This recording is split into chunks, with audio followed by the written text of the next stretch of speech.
Provide food and water for herdsmen, and they will stop moving around. Katsina governor. The governor of Katsina State, Aminu Masari, has spoken up concerning the lingering crisis surrounding the open grazing ban by the southern governors. In his opinion, the governor acknowledged and agreed with the southern governors on the need to put a ban on open grazing throughout the country.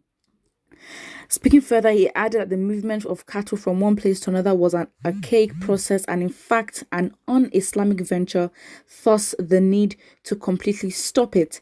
The governor added that, in earnest, only two things were responsible for the herdsmen movement from the north to the south, and that is the search for water and food. He added that once these things were provided for them, there would be no need for open grazing and movement of cattle from the north to the south. Governor Masari noted that the only thing the government had to do for the herdsmen was to develop them and set infrastructure to aid them in their businesses. One of such amenities was to provide amenities and space for ranching, which the herdsmen could stay and also keep their cattle. Recall the recent communique by the southern governors to enforce a complete ban on open grazing in the southern region has raised a lot of dust and almost pitched the north against the south. The presidency, speaking through the president's advisor, Garba Shehu, had hinted that the federal government was going to activate the grazing reserves spread across the country. The chairman, Southern Governors Forum, Governor Akeredolu of Ondo State, had vehemently rejected the idea and warned that none of his state's land would be used for such. Governor Masari's comment is timely as alternative options have come in to further end the herdsmen farmers crisis across the country. All right. To be honest, it's not really doesn't make sense. If you're talking about agriculture, what I mean, you mean the climate of the north in terms of food and water. I can understand that, but then at the end of the day, in the north, people still buy food and water. I don't understand, because again, you're gonna go into then the government providing public goods, because if you're going to make it free for the herdsmen, then they might as well make it free for all Nigerians. And again, if it's a business, it means that you invest, right? You invest in your business, so your own money should be used to buy your own land, used for rearing. If anything, if the government was to help, the government will buy the cows from the herdsmen, set up reserves, and then employ the herdsmen to work under the government for the rearing of those cows. And I think that's a better alternative if the government was to step in, So yeah, basically, that's just it. It's really not that complicated. And again, as it states in the article, because of this ban on open grazing, it sort of created like a divide between the north and the south of Nigeria, which honestly does not make sense. So yeah, basically that's it. Let's cover what the comment section is saying. Okay, so someone says, what is good for the geese is good for the gander, while the government plan to build ranches for the herdsmen is a welcome development. Plans should also be activated to assist the southern poultry farmers to create a balance. Okay, cool. Somebody says, why must the government provide food and water for the herdsmen when they are doing their private business? Exactly. If it's a private business, then you go to... Yeah, but I mean, to be honest, it's just it.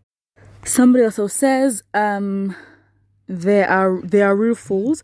How can federal government be spending our taxes on private business? Exactly. If the government was going to spend any money, then they're going to have to buy the cows and then create jobs to rear the cows open to every single person in the country.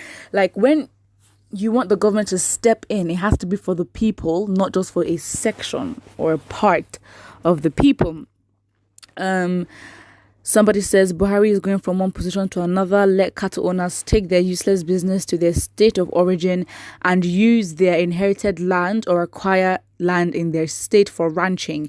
It is not the federal government that is paying for rentage. For me, looking for food and water that made them kill people, rape, destroy, and rename homes. Exactly.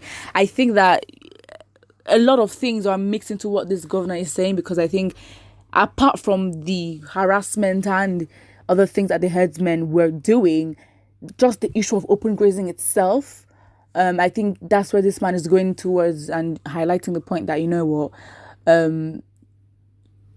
food and water, that kind of thing, resources are not available for them to stay back in the north. That's how they have to move around, which I understand, it's history and that's how they've been doing things for years. But it doesn't work anymore. So yeah, I think that's just it. To be honest, you can't, it's no excuse. You have to work to buy the food and the water.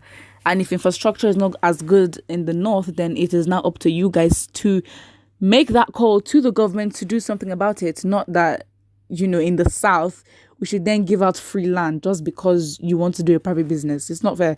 If anything, as somebody said before, then, going to help the east with their chicken business as well. I mean, just saying, it's not anything offensive. It's just, you can't, public goods are non-rival and non-excludable. So as a government, if you're going to provide that, it has to meet those two requirements.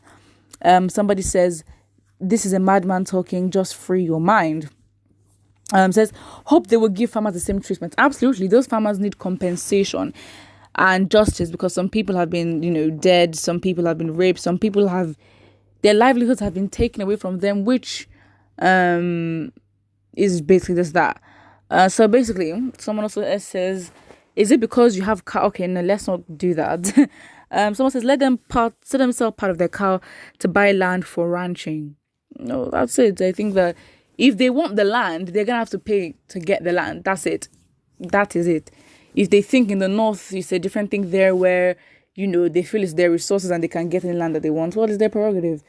Because again, things work differently there. I mean, come on, the Sharia law and the Hizbah literally work hand in hand, and it's not in the Nigerian constitution, is it?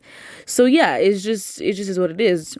Somebody says, please, federal government build poultry for our chicken, birds, turkey, guinea fowl, and our goats. Well, that is it.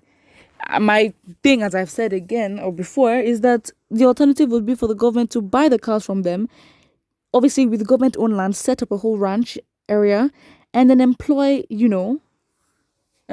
people, not just northerners, but employ, as in create jobs for people to work and be in that field. Basically, that's just it. To be honest, it's not really that complicated. There's literally no need.